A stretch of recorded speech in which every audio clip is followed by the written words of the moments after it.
Monsieur Le Drian, Madame Parly, combien de temps allez-vous continuer à mentir devant la représentation nationale? En février dernier, je vous ai interrogé, Madame la ministre des Armées, au sujet de l'usine Balaf, située en territoire yéménite et occupée par l'armée émirati. Selon plusieurs ONG, mais aussi selon l'ONU, ce site occupé, appartenant en partie à Total, servirait du lieu de détention secret permettant la pratique de la torture et d'exécution sans procès. Madame Parly m'avait répondu n'avoir aucun élément, prétendant même n'avoir pas vu l'article que Le Monde venait précisément d'y consacrer. En septembre, j'ai de nouveau fait part de mes interrogations au ministre Le Drian, dont la réponse ne manquait pas de sel. Nous vous renvoyons vers les entreprises concernées. On se demande à quoi sert le corps diplomatique. Aujourd'hui, face à la cécité du gouvernement, je me fais donc la porte-voix des 51 parlementaires qui, à l'initiative de mon collègue Hubert Laferrière, vous ont adressé un courrier demandant à ce que toute la lumière soit faite sur ce qu'il se passe réellement à Balaf. À la création du site, l'État français avait garanti un crédit au consortium, dont fait partie Total, pour un montant de 216 millions d'euros. C'est dire si nous sommes en droit de demander des comptes, au risque d'être clairement complices de ce que s'y déroule. Pourtant, plus de 10 mois après les premières alertes, continuez-vous à prétendre n'être au courant de rien, alors même qu'un rapport de la direction du renseignement militaire montre l'inverse? Vous savez. Dans cette affaire, c'est la responsabilité de la France qui est engagée. Comment pouvez-vous couvrir des crimes de guerre?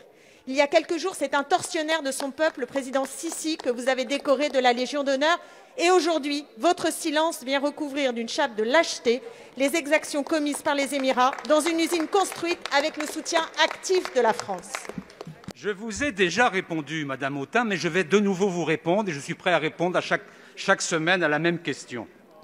Concernant le port de Balaf, je vais vous rappeler, Mesdames et Messieurs les parlementaires, qu'à la suite de la dégradation de la situation sécuritaire au Yémen, le consortium, c'est un consortium dont dépend l'usine qui réunit consortium Total des entreprises yéménites et des entreprises étrangères.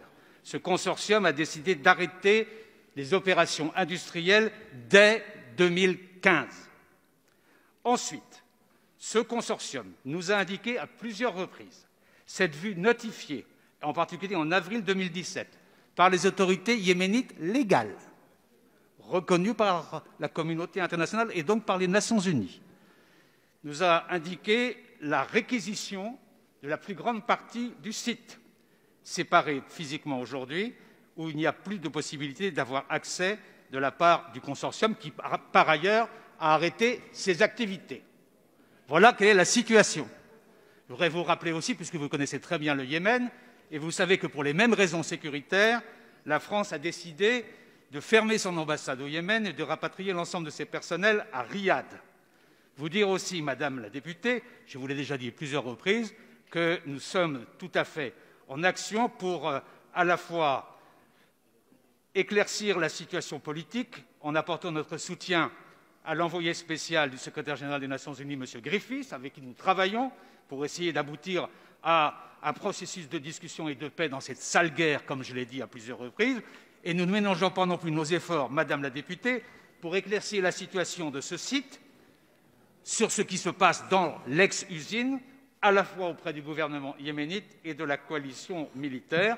Le grand sujet de cette affaire, c'est de faire en sorte que l'ensemble des acteurs au Yémen se réunissent pour un processus de paix sous la houlette des Nations unies.